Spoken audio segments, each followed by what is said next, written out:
സങ്കടങ്ങൾ പങ്കുവയ്ക്കാനും സ്വീകരിക്കാനും ആരും കാണില്ല. അതിനാൽ ദുഃഖത്തിൽ നമ്മെ ചേർത്ത് പിടിക്കുന്നവരെ ഒരിക്കലും കൈവിടാതിരിക്കുക.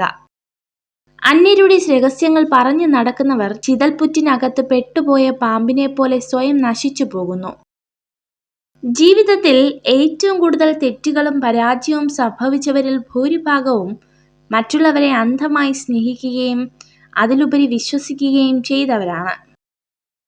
നിങ്ങൾ സഞ്ചരിച്ചു കൊണ്ടിരിക്കുന്ന ജീവിതപാത തടസ്സങ്ങളൊന്നുമില്ലാതെ വളരെ വ്യക്തമാണെങ്കിൽ ഒരുപക്ഷെ മറ്റാരൊക്കെയോ സഞ്ചരിച്ച അതേ ജീവിതപാത തന്നെ നിങ്ങളും പിന്തുടരുകയായിരിക്കാം.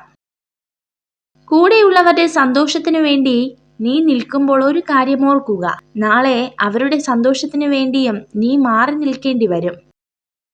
മുഖങ്ങൾക്കിടയിലുള്ള മുഖംമൂടികൾ തിരിച്ചറിഞ്ഞിട്ടും അറിയാത്ത ഭാവത്തിൽ ഒരു പുഞ്ചിരിയോടെ നിൽക്കാൻ കഴിയുന്നുണ്ടെങ്കിൽ അത് നിന്റെ വിജയമാണ്. സന്തോഷം എന്നത് നിങ്ങൾ ഭാവിയിലേക്ക് മാറ്റിവെക്കേണ്ട ഒന്നല്ല, അത് നിങ്ങൾ ഇന്നത്തേക്കായി രൂപകൽപ്പന ചെയ്യേണ്ട ഒന്നാണ്. ചെയ്തു കഴിഞ്ഞ കാര്യങ്ങളെക്കുറിച്ച് സംസാരിക്കുന്നത് അനാവശ്യമാണ്. കഴിഞ്ഞുപോയ കാലത്തെക്കുറിച്ച് കുറ്റപ്പെടുത്തുന്നത് മണ്ടത്തരവും. സമ്പത്തിന്റെ പിന്നാലെ ആർത്തി പിടിച്ചു പോകുമ്പോൾ നഷ്ടപ്പെടുന്ന ഒന്നുണ്ട്, മനസ്സമാധാനം. താൻ എന്താണ് എന്ന കൃത്യമായ ബോധവും തൻ്റെ കഴിവുകളിൽ പൂർണ്ണമായ വിശ്വാസവുമുള്ള വ്യക്തികൾക്ക് ചുറ്റുമുള്ളവർ പറയുന്നത് എന്താണെന്ന് ഗൗനിക്കേണ്ട കാര്യമില്ല.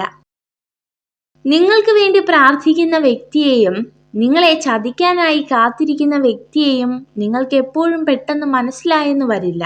അതാണ് ജീവിതം.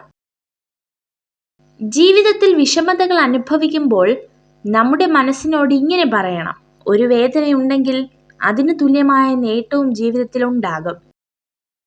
2 നാവുള്ള വിഷപ്പാമ്പിനേക്കാൾ അപകടകാരിയാണ് ഒരു നാവ് കൊണ്ട് 2 തരത്തിൽ സംസാരിക്കുന്ന മനുഷ്യർ. എന്തു പ്രശ്നം വന്നാലും മനസ്സിൽ ആദ്യം എത്തുന്നത് പരിഹാര ചിന്തയാണെങ്കിൽ നിങ്ങൾ വിജയത്തിന്റെ പാതയിലാണ്. ഈ പരാജയം ജീവിതത്തിന്റെ അവസാനമല്ലെന്ന് ചിന്തിച്ചു തുടങ്ങുമ്പോൾ നിങ്ങളുടെ ജീവിതത്തിലെ വിജയം ആരംഭിക്കുകയായി. ആത്മാർത്ഥമായി ഒരു സ്ത്രീയെ സ്നേഹിക്കുന്ന പുരുഷൻ അവളുടെ എല്ലാ കാര്യങ്ങളും മനസ്സിലാക്കും. എല്ലാ മനുഷ്യന്റെയും ജീവിതം ഒരേ രീതിയിൽ അവസാനിക്കുന്നു. അവൻ എങ്ങനെ ജീവിച്ചു, എങ്ങനെ മരിച്ചു എന്നതിന്റെ വിശദാംശങ്ങൾ മാത്രമാണ് ഒരു മനുഷ്യനെ മറ്റൊരാളിൽ നിന്നും വേർതിരിക്കുന്നത്. നിങ്ങൾ ഈ വീഡിയോ കണ്ടതിന് നന്ദി. ഇതുപോലുള്ള കൂടുതൽ വീഡിയോകൾക്കായി ചാനൽ സബ്സ്ക്രൈബ് ചെയ്യൂ.